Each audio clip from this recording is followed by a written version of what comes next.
Good evening, ladies and gentlemen. Welcome to Pints and Quarts, a show brought to you by the Craft Beer Nation. We are back in the saddle. We're here this week. We're going to be speaking with Adam Shifflett, who's of Brothers Craft Brewing down in Harrisonburg, Virginia.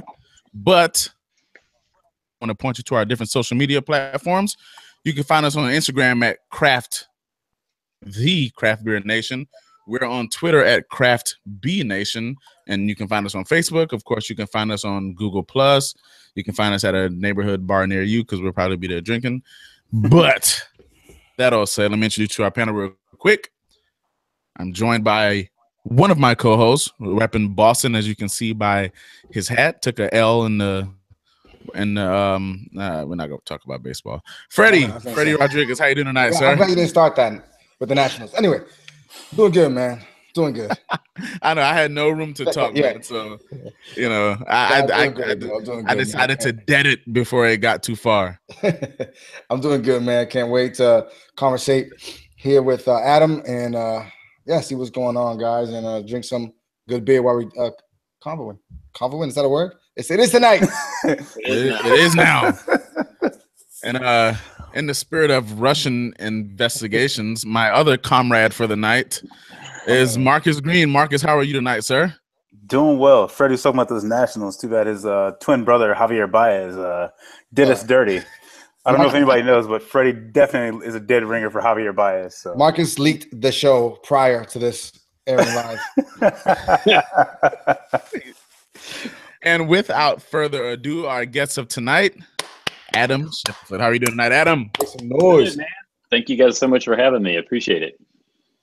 Man, anytime we can have some good local VA beer, we are always excited about that opportunity. So the pleasure is ours. Thank you for joining us tonight. So let's just get right into it, man. Let's start out with your love affair with craft beer. How did you fall in love with this beverage that all of us love so much? Yeah, so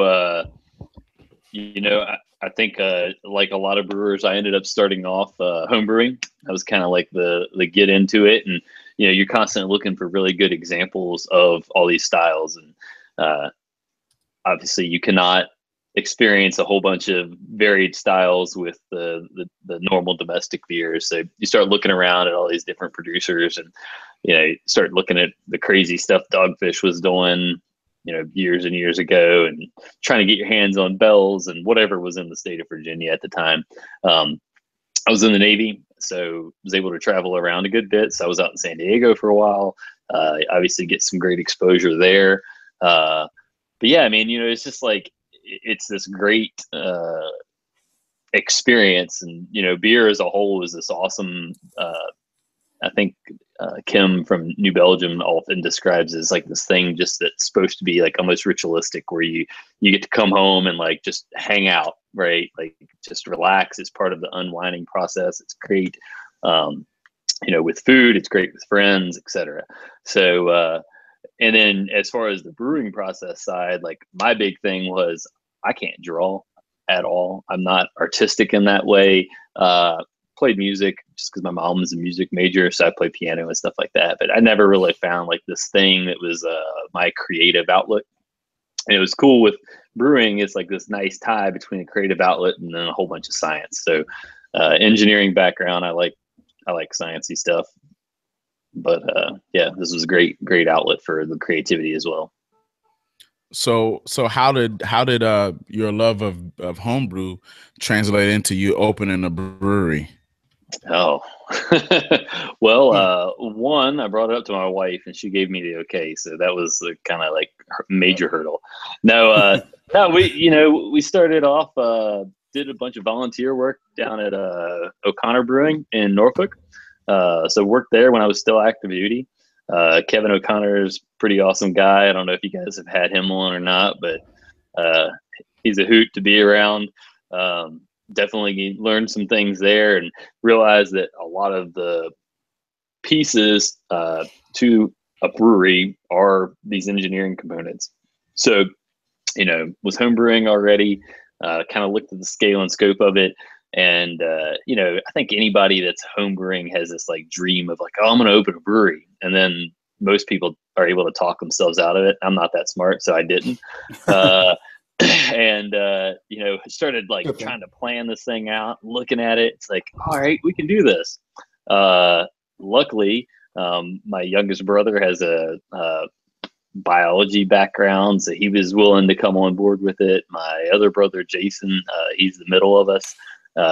He's got this business background. He was willing to come on board. So, you know, they've been there and really helped grow the brewery as a whole. But that's kind of how it got started. Was, you know, it's like this dream, just like a bunch of other people have, and we were able to kind of piece all the parts together and spent about a year planning it. And October 2012, we actually moved into the building we're in.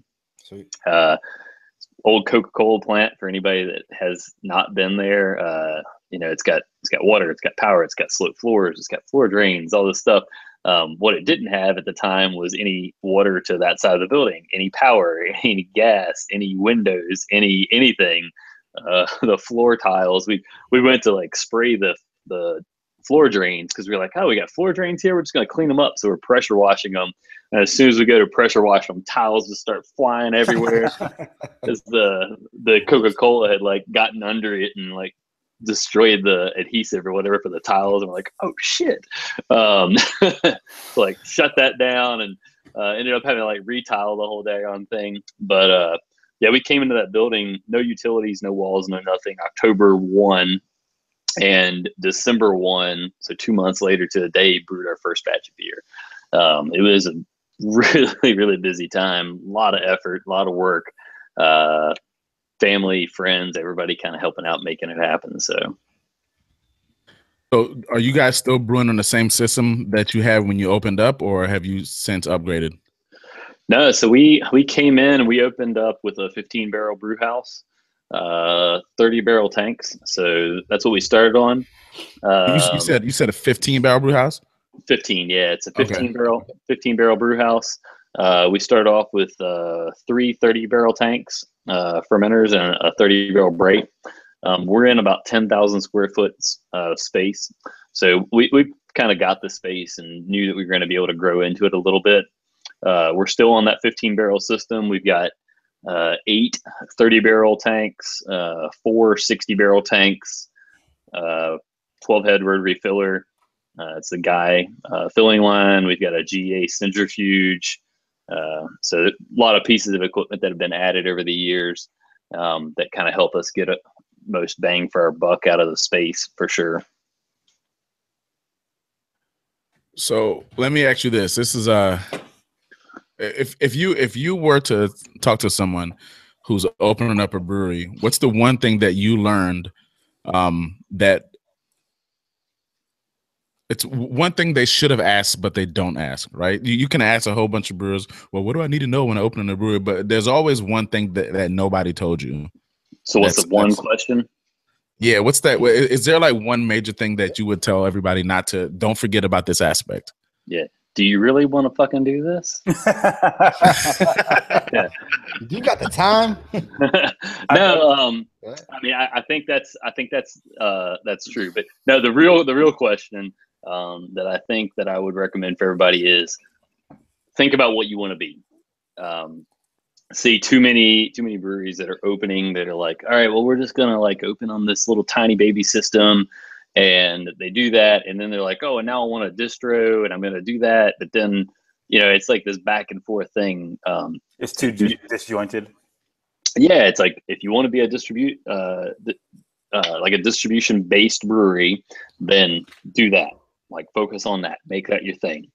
You can have a tasting room. You can do all these one-offs. You can do all the crazy stuff like that, but that's not your focus. If your focus, if you want to do one-offs all the time and your retail, like Ocelot, they got it nailed, right? Like they came in, they knew this is what we want to be. We want to have these things. We're going to be doing tons of one-offs. It's never going to be the same, more or less.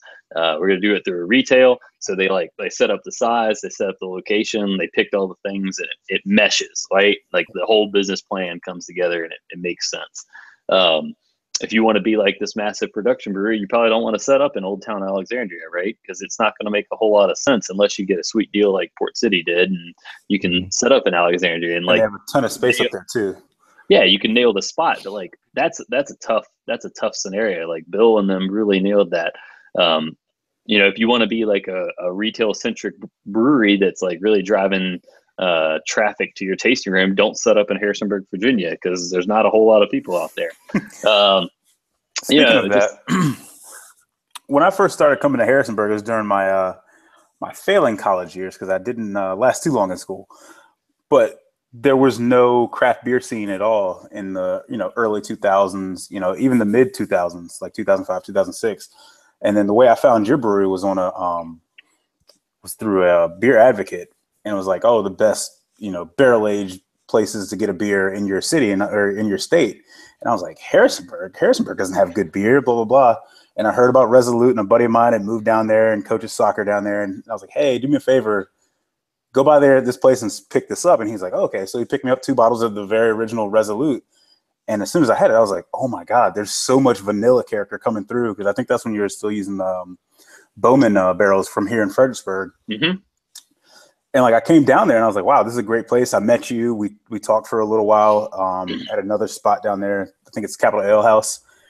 And then what has that been like for you being the first person to get on the map in Harrisonburg? And now you have places like Pale Fire. Is it one of those things where it's like, hey, yeah, we planted the flag, but we want to like raise everybody up as we're doing this for like our community? Yeah, I think to give credit where credit's due, I think the first kind of foray into craft beer was actually with Jack Brown's and Billy Jack's and the restaurant scene kind of thing. And to kind of throw out a tie there, the brewer that was working for Pale Fire, Jamie Long, and this is just how like tied in this whole industry is. Like Jamie Long went to JMU. He ended up going and becoming a brewer at Flying Dog after he had been the beer buyer at Jack Brown's. He's kind of the one that got the craft beer thing going there, which is kind of what spurred Harrisonburg as a whole. He came back and he was actually one of the original brewers at Pale Fire, and he's moved on since then. But it's just kind of all tied. So I grew up in that area. So when I got out of the Navy after 11 years, me and my wife wanted to move back to Harrisonburg area. I don't live in the city, but I don't live in the town, whatever you want to call it. I don't live in Harrisonburg proper, but Right. we wanted to move back to that area. And, we had a lot of people down in Hampton Roads that were like, you can't open a brewery in Harrisonburg. That doesn't make any sense. There's not enough people. And I think that kind of goes back to the whole like thing I was saying before is like, know what you're trying to do, right? Like we knew we couldn't operate a brewery just out of Harrisonburg because there's just not enough folks there. So we were looking for a place that we wanted to be, place that we enjoy. Outdoor activities and everything are awesome in Harrisonburg. It's beautiful. Great place for the kids, things like that. Similar kind of reason for why a lot of the breweries in Denver are where they end up being, right? It's like outdoor, whatever the thing is. And so we launched, and I think a year later, 3 Notched opened their Harrisonburg satellite. About a year later, Pale Fire. About a year later, Wolf Street. About a year later, we just had Friendly Fermenter open. So it's interesting to see how everybody, what everybody does and the take on it, but it's always different. Everybody has their own little niche or whatever in the market.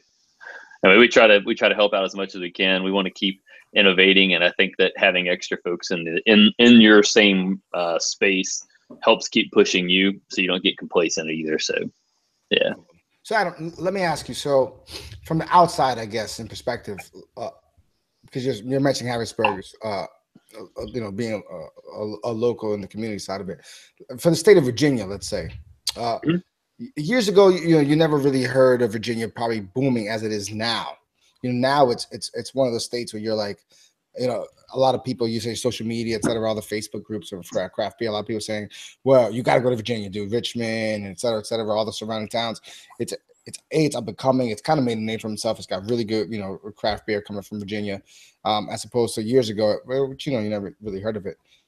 So I guess my question is, how do you feel about that? Like how fast Virginia has grown in craft beer and where you guys kind of fit in the scene, excuse me. Like, you know, like has it, do you feel like it's done you better? Is it kind of, you know, is it kind of fast paced and you guys are keeping up, or, you know, is it hard to stay ahead of the curve kind of thing? Oh, Adam, I think you muted yourself. You muted yourself. Yep.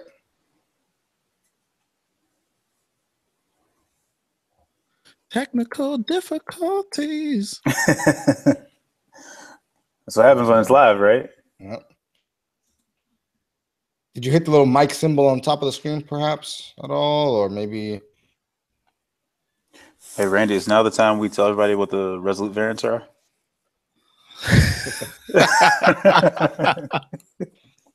I tell you what, Adam, go ahead, drop and then jump back in, and hopefully that'll yeah, if you can resolve. You can literally just exit out, click the link, and come back in. Yeah, hopefully that'll solve the world's problem. Oh no, yeah, maybe. Hold on.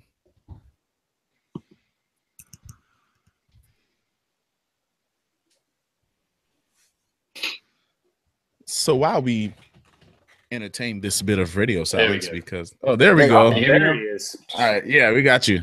IT life. Okay. Because I was about to make up some stuff to start talking about. Adam, I heard. I was the only person that heard. Thank you for telling me what the Resolute variants are going to be this year. I appreciate that. I'll keep it on the hush. Don't worry. All right. The secret's safe. So I was asking Freddie. You said you to clarify your question. Are you asking for us specifically, or how we fit into Virginia, or what? I guess both. How do you feel about how fast Virginia, I guess, has grown in craft beer? Like the way it's, you know, moving so fast now. It seems like there's tons of breweries popping up, and it's getting much more popular than it was, I guess, years ago.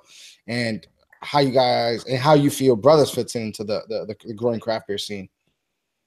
Yeah. So, I mean, I think you know, there's always like this tipping point for any area, and you know.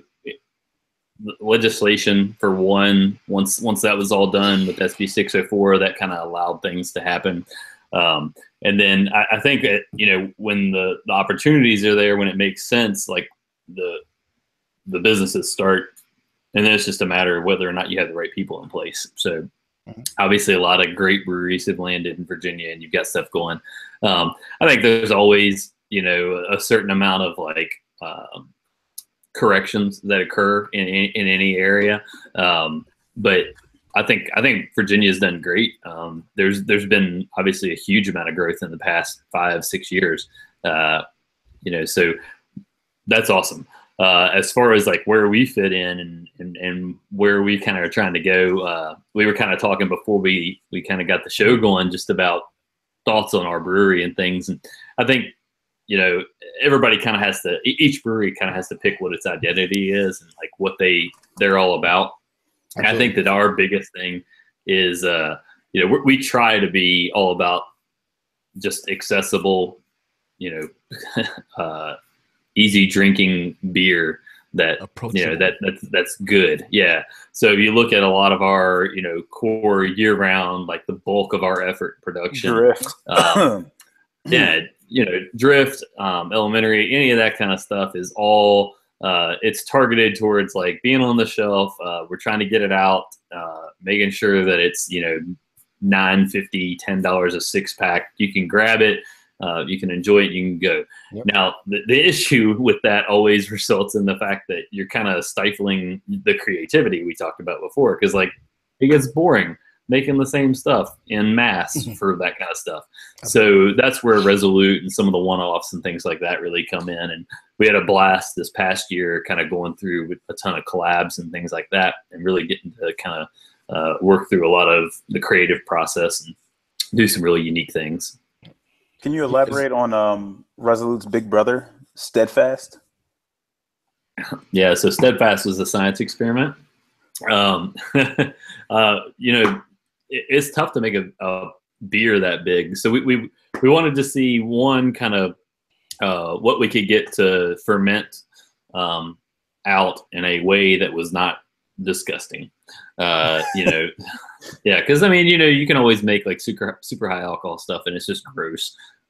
You know, really hot, whatever the case is. So we ended up taking kind of the base recipe for RESOLUTE, and we scaled it up to the point where the target base beer was around 17% alcohol. And it ended up being a pretty complex beer. We did some interesting things with our mash. We ended up having a 4-hour extended boil.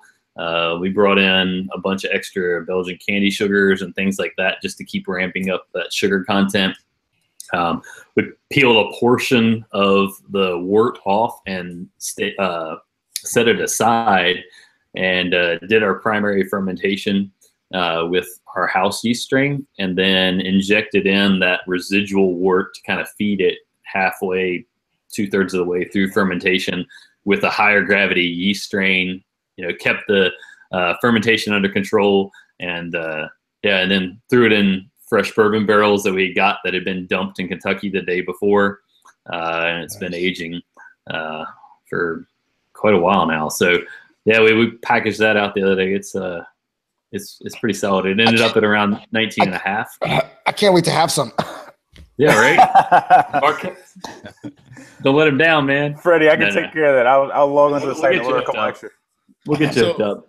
So Adam, you spoke about Steadfast just now. What's the story behind RESOLUTE? Because without a doubt, with RESOLUTE Day, that's one of your more popular and sought after beers. That and the variants.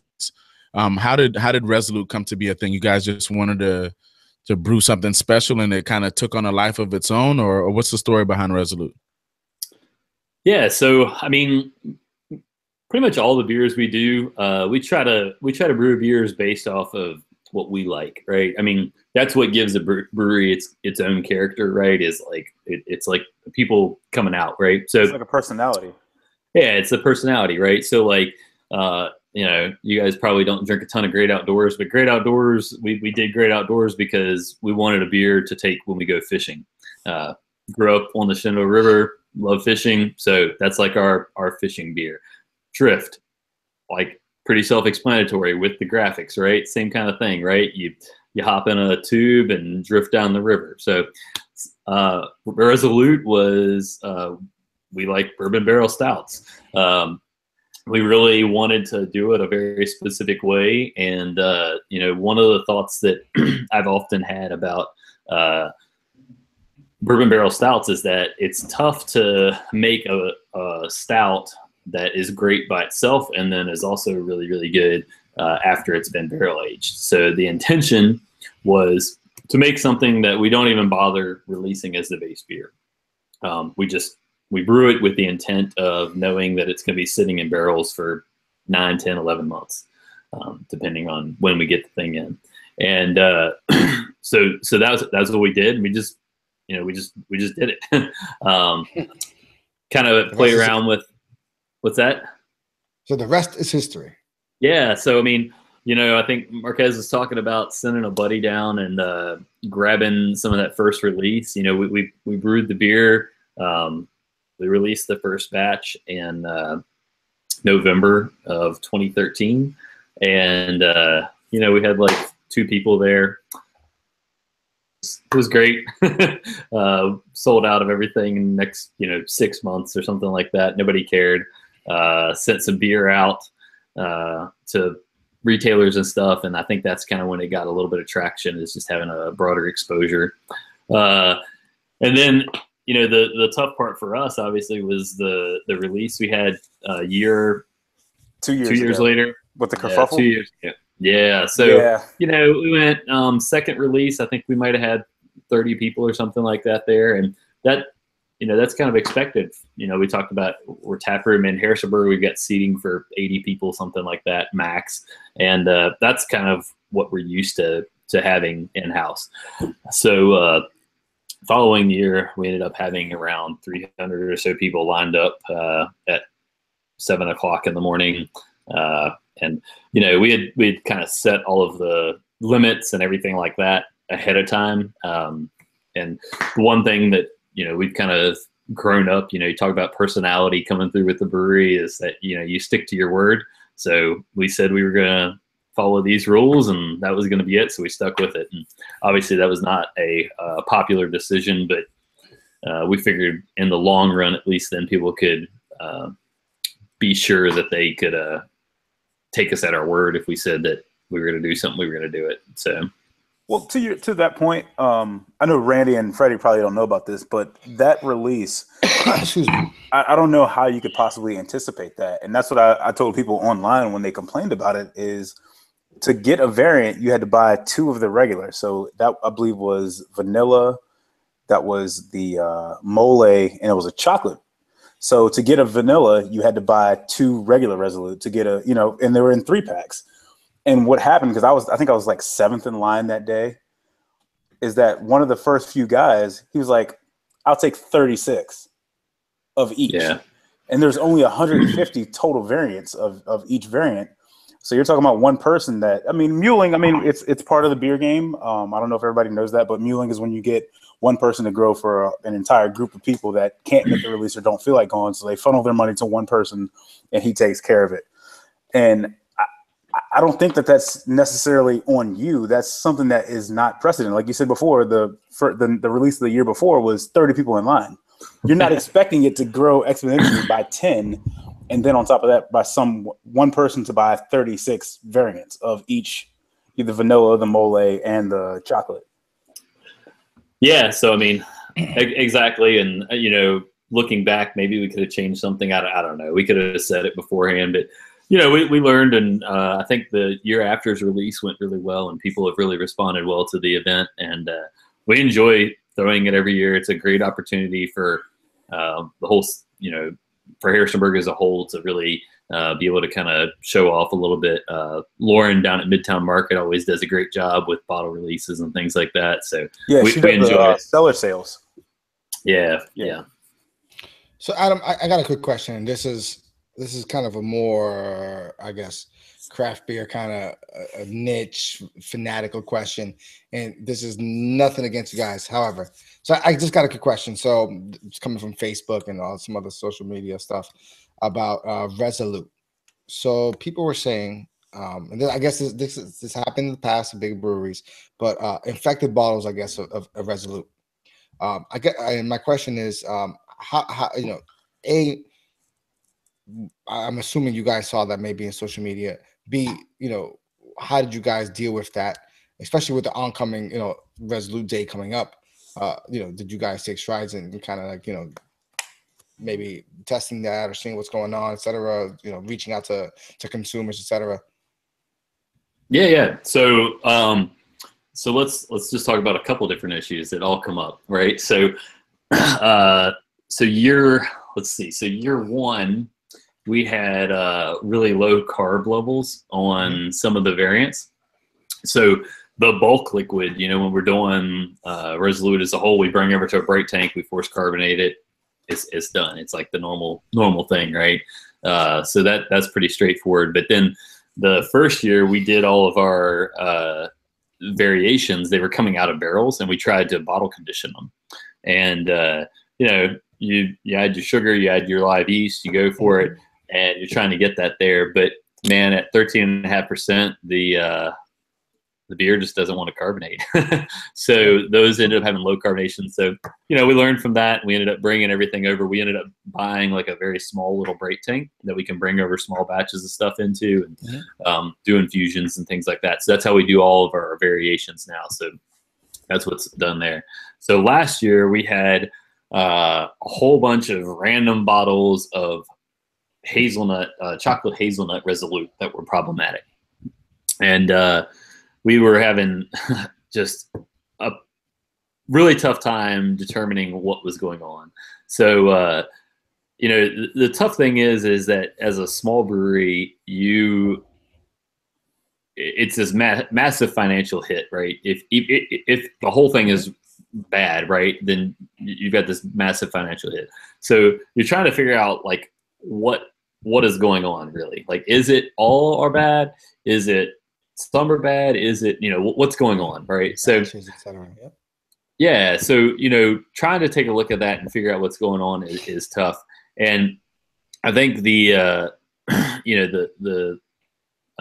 piece that I think is not understood widely is how many different variables there can be. And Bourbon County is kind of a great example of this, is that, you know, even with all the testing capability in the world, right, there's this bacteria culture that they don't test for that infects everything. So what ended up being for us was, or at least what we are 99% sure, because you can't ever be 100% sure, I don't think, but 99% sure is we think that we had a fill head on our bottling line, or a rinse head actually on our bottling line that was faulty. And, you know, it's just different things like that that are coming through. So from our QC side, we test all of our bulk batches. So when something's in the fermenter in the bright tank in bulk, we test there. And that's why it was causing us a lot of confusion, because we were getting all negative tests on everything we tested for there. But then we were getting bottles that people obviously were having issues with that were problematic. But we had people that had bottles that were fine too. So obviously it was wrong. We ended up just sending out, you know, a notification that just said, hey, if you got an issue, we'll give you a refund on it. But, you know, that it's just a big hit, you know, for breweries, particularly when you're trying to keep things at a price point that makes it as affordable as we possibly can manage. You know, and then you're waiting for that windfall each year. But no, I mean, you know, what we've done to kind of work towards kind of alleviating some of those steps, we picked up an ATP meter this past year, which is like a piece of QC that kind of lets us swab individual fill heads and things like that. We bulk test every barrel before we blend it back in. We bulk test the batch once it's been blended, et cetera, et cetera. Got you. So there's always things that can slip through the cracks. Those are huge strides. Like, you know, you don't know what you don't know until you know. So, you know, those are huge strides. Yeah. What you guys do to correct the issues. And that's one thing that Rain and I have always talked about. It was like when a batch goes bad, there's two schools of thought. It's either, it happens, or, oh my God, I can't believe that happened. If you had a problem, let us know. Because I had one of my bottles was good. Chocolate hazelnut was good. One of them I had over with a buddy, and it just gushed right away. And I sent a message. I think Chris probably got back to me and was like, hey, here's a $25 credit for the money you spent on it. You know, you can use it at the store, or if you want $25 cash, just let us know. We'll get it back to you. So I applaud you guys for that. And then this question comes from Matt Hyatt. What new beers do you have coming out, or new recipes do you have coming out for, you know, the 2018 season? Yeah, so I'll give you guys kind of the rundown on what's going on with 2018. So first time, I think, since we've opened, we're going to be shifting up seasonal lineup for one. So Goza Colada is actually going to come out as our summer seasonal this year. So that should be good. I think that beer was really well received. Yeah. So you're not familiar, Freddie, I'm assuming? Yeah. The panelist here. Yeah. No. Yeah, we can hook that up too, right? So Goza Colada was a coconut pineapple Goza that we did over the summer, and really well received. So we're going to do that over the summer again. Drift's going to have a slightly longer stay next year. Let's see, we're going to be doing we're getting rid of our pumpkin beer. We're going to a lager in the fall. That was community-based. That was the community-based pumpkin patch. Where people bring in the pumpkins. We didn't do the community-based one this year, but we did the bulk batches. So we've done it in large format in previous years as the community-based, like a small batch one. And then we've done a larger run for production that's in 12-ounce bottles, 6-packs. Gotcha. So, yep. Yeah, so we did 18 collabs this year. Wow. So if you guys weren't plugged into those, we did collabs with everybody from Wakefield to Stone to Ocelot, to O'Connor. Triple O'Connor Crossing. Comes out next week, right? Yep, O'Connor and Triple Crossing. Hardywood. We've done them with all kinds of guys. So it's been a blast. We've got to talk to a lot of folks we know. Some of our North Carolina friends, Trophy Brewing and Hall River, things like that. So Trophy? Yeah, I was about to say something about Hall River. Yeah, Haw River is not too far from my wife's hometown. Okay. Yeah. So the collabs are done. We're going to be going to some of those guys' breweries in 2018 and doing some stuff. But as far as things we're releasing, we've got 9 kind of one-off beers that are going to be done throughout the year. We got a couple cool ones. So we're doing an Imperial Pils that's getting dry hopped with some slightly sexier hops. So it's going to be kind of a spin on Pils Nerd. It's going to be called Super Nerd. And so you don't want to tell us what hop you're gonna hop that Pilsner with? So we've got contracts contracts next year for. Yeah, exactly. It's just broadcast. No, yeah, we've got contracts next year for Mosaic, Galaxy, plenty of Citra. So we got a lot of the hops that we normally don't have a ton of flex with. Again, like we talked about before, we try to keep all of our stuff in a certain price range just to keep it affordable for everybody. So we don't really use a lot of those high dollar hops unless we get them on contract and can get them in at a good price. Let's see what else we have going on. So are you guys going to release the maple cinnamon Resolute raised in Goldschlager barrels you told me about earlier? Goldschlager barrels. Oh, geez. 2 bottles. What's coming to me? Hopefully. One for Freddie, one for me and Rain to split. Yeah. Thank you. Yeah, so we got a couple cool IPAs and pales and things like that coming out next year. We're going to have a return of our black IPA, which has gone over really well in the past. Putting a couple spins on that, and then probably some of the most exciting things. So I don't think we've announced this anywhere yet. So this will be the first time we talk about this. We're live doing right here right now, live exclusive. Yeah. So we're doing breaking news. Do tell. Oh God. Oh, I'm just kidding. Oh God, no. Oh, that's hilarious. Like shit. Oh, man. How dare you? Adrian. Boosting me up. What are you talking about, man? Adrian. No, we're gonna do a Mole Stout for our anniversary this year. So 50th year anniversary beer is gonna be the big Mole Stout. And then we're gonna have it aged on Cypress, which will be for Horizon members, and Cypress ends up giving it this like vanilla sponge character. We're doing a bunch of really cool blends next year of some of the sours we've had. So I think some of the sours we released later later in 2017 have been really well received. Crimson Lake, Crimson Lake, Cereza, I think a lot of people really liked. So we're trying to get some equipment in so we can, again, a lot of the stuff in craft beer is so built around like, all right, what resources do you have?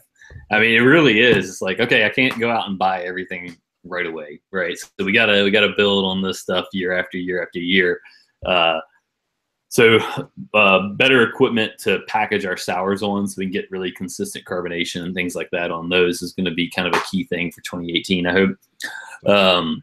Instead of packaging, right now they get packaged out like 50 bottles at a time effectively. Very, very small amounts. So there's like some deviation between those. We're going to be doing some cool stuff with wine barrels. Maybe with some big stouts, who knows? Resolute.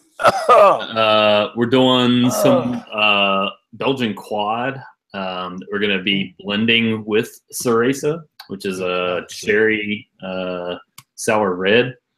So yeah, I mean, I think 2018 is going to be a pretty interesting year. All in all, on the calendar, there's probably close to 18, 20, 21, something like that, kind of one-off small batch release, things like that between public and Horizon releases. So you guys, well, first of all, whenever you're trying to get exclusive hops, if you mention my name, it won't get you a damn thing, but it'll make me feel better. Okay. So that aside, do you guys brew with Galaxy at all? Yeah, we've used it a couple times this year with some of the different collab beers we've done, but it doesn't make it into many of our widely available beers, again, just because of price point. Okay, so aside from you not having some widely available Galaxy beers, I'm sure you've had some others with Galaxy.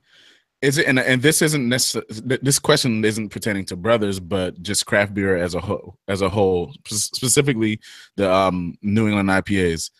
Is it just me, or was this year's Galaxy crop a little off? Oh man, so how familiar are you with hop selection? Well, I get to the Yakima Valley every once in a while. we may know one or two people, Yeah. So for the plebes like Brothers Craft Brewing, we just kind of get thrown whatever's left over, unfortunately. Like there's annual harvests, which certainly have deviations, and then there's crop lot harvests. And the unfortunate piece of it is that unless you're a pretty big guy that has the ability to go out and do hop selection and whatnot, and say like, all right, I want lot 6A or whatever the case is, you're kind of left with whatever's left over, and that means it was less desirable to somebody that's bigger. So I think that it usually depends on what lot people are using, but absolutely. I mean, you talk to the guys down at Noda, and they'll tell you, and whether there's truth to this or not, but they'll tell you that the biggest change in hop drop and roll from one year to the next was not the fact that it was so much better the previous year when they won their World Beer Cup gold medal, and then they did something and changed the recipe. It was the fact that it's an agricultural product and it changes year to year. Absolutely. So I mean, that's just it's a tough fight, man. I mean, I don't know. This is the first year we've had Galaxy, so it was the baseline for us. I think a lot. That's the point that I think a lot of people miss. We think of beer as just something that we're able to go to the store and get it when we want it, but it's an agricultural product, and it's going to have variations from year over year. And I think that's one of the things that we have to learn to appreciate about this science and this art called brewing, because you guys have to take those things into account. And obviously you want to maintain a certain level of consistency and so factors into play, and you're still able to product. We have to, tip our hats to you guys, because that's not necessarily something that's really easy to do. So absolutely. We always to you guys, man, and all the brewers out there. Yeah, we always pick on the winemakers, because the winemakers are all like, "Oh, this is a bad year," so that's the reason it's not good. It's like we don't get that excuse. So maybe we'll start trying to do that. It's like, don't drink this for 2018. It was a bad year. No, really, I'm just joking. Like, drink it all. For sure. Get out of here, man. You wanna do you want to mention any particulars about Resolute Day that you have coming up, or Festival in Virginia? Just cough. Well, Marquez is not going to make it. So who is Marquez? It's Marcus. Adam, we're friends. What are you talking about? No. So it's probably going to be a flop since he's not going to be here tonight. Probably so. Yeah. No, I think so we're doing a couple different things this year. We've got we've got more stuff cellared from previous years. So we've got a ton of in-house beers that will be on tap that day, and I think they're kind of trickling out a tap list or whatever. But we've got a whole bunch of different spins on Resolute coming out. Guys down at Wakefield, I think, are sending us some good beers up, so that'll be interesting. Ocelot sending us some beer. Triple Crossing sending us some beer. Commonwealth, I think, is sending us some beer. Benchtop is sending us some beer. So we got some cool guest taps and things like that. We'll be pouring Steadfast the day of, so that'll be good. I don't know. Yeah, I mean, it's gonna be a good day. I just don't want it to rain. You know.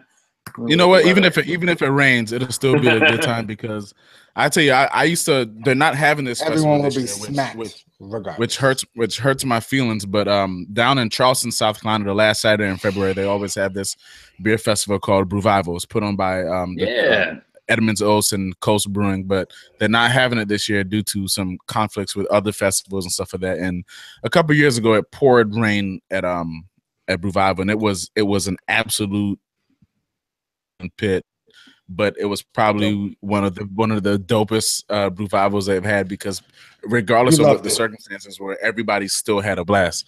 So even if it rains, I dare say that you're probably going to be all right. You guys have a name. Yeah, it has a name for sure. Yeah, if you haven't been to Resolute Day, it seriously, like, before my wife was about to give birth to our third child, who's, you know. But Resolute Day is the day where I'm like, hey, babe, I don't know what's going on, but these 3 days, I'll be back on Sunday. I'm calling out of work on Friday. I'm going down for the bottle shares and the hotel party at, what was that? I don't even remember the name. But anyway, there's it's it's the Hilton. The Hilton's where we had the bottle share the last 3 years. But it's my absolute favorite festival to go to because it's super chill. It's super relaxed. Adam's there talking to everybody. Hey, how's it going? What'd you like? What didn't you like? The food trucks there are amazing. What's the Korean barbecue food truck? Mashita. Yes. If you have a chance and you get the soft bread and that, oh my God. The Som, yeah. If anybody knows Dave Hetzel, ask him about it because that's all we do when we go there is we just pound that and pound it. I would need a cot. I would just drink and lay down. It's just a great festival, live music. You know, it's fantastic. So yeah. Well, lastly, are you going to be, since Wakefield is sending some beer up to you, are you guys going to be at Wakefest this year? Well, next year in 2018? Yeah, we're hoping to make it down to Wakefest, and depending on getting schedules together, we're going to be headed down to brew with Jonathan at some point. Jay Wakefield, Brothers, couple. It's stupid. All right. Well, hey, Adam, man. Once again, before Freddie starts trying to get you to spill secrets. Yeah, he's good. This guy's a professional. Adam is a professional. Adam, thank you for coming on, man. I appreciate it. Yeah.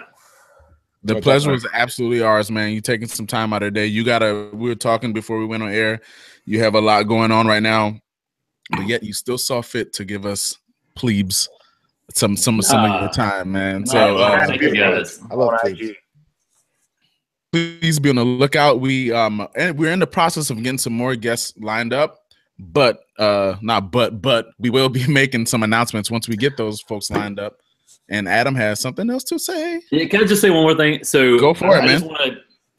There's like zero chance that any of these guys are watching this, but I just want to give like a big shout out to our production guys. So a lot of times, you know, me or Adrian or whoever it is from whatever brewery kind of gets the limelight. And the guys that are in there brewing on a day-to-day basis, our taproom staff, our sales staff, like they do just so much of what makes everything happen. So, you know, Chris Ward, he's one of our brewers. Kate Crother, she just came on board not too long ago and is helping us out. Jared Tampa, Mark Peterson, and then my brother Tyler. That is all we have to make all of it happen in our production. Tim Mongold is our sales staff, my brother Jason, and then Josh Harold and the rest of the guys in the tap room. Thank you guys so much for making everything that we have actually click. Adam, that is super cool of you to thank the people behind you, because like I get it, like you're the person I talk to the most when I go there, but I think that's awesome that for you to say that to like, hey, this is everybody else that helped us get to where we are now. So I mean, that's super cool. They make it happen, man. They make it happen, absolutely. So, Adam, real quick, I want to thank you for making some time to speak with us, man. Definitely awesome time. Real quick, Bryce. brace ones. No, the brace. No brace. When are you guys going down to Heist? Wait, what was his question? To go to Heist? When are you guys going down to Heist to collab at their new brewing facility? Yeah, so we talked to the Heist guys, but yeah, exactly. So they're building out a new place. I think they got their brew house up and running, so we'll touch base with them. But I know like the guys that wanted to follow up with something were Heist, Noda, Trophy, Wakefield. So I mean, we'll have a busy year. Adam, if you're not busy, I mean, Red Dragon is not that far away, and I know Cody and Tally, who's the head brewer there. I mean, we can get something cracking. I can taste it. I can sample it. I can let people know what's going on. It's right down the street. I know 9.7 miles away from my house. Marquez is so selfish. I hate you so much, Freddie. All right, guys. Anyway, yeah, man. Pleasure's ours, ladies and gentlemen. Be on the lookout for our next guest. And remember, until our next show, find some great friends, drink some great beer, and mind those P's and Q's. Cheers, Adam. Cheers, y'all. Chin chin. Cheers, everyone. Thanks, guys.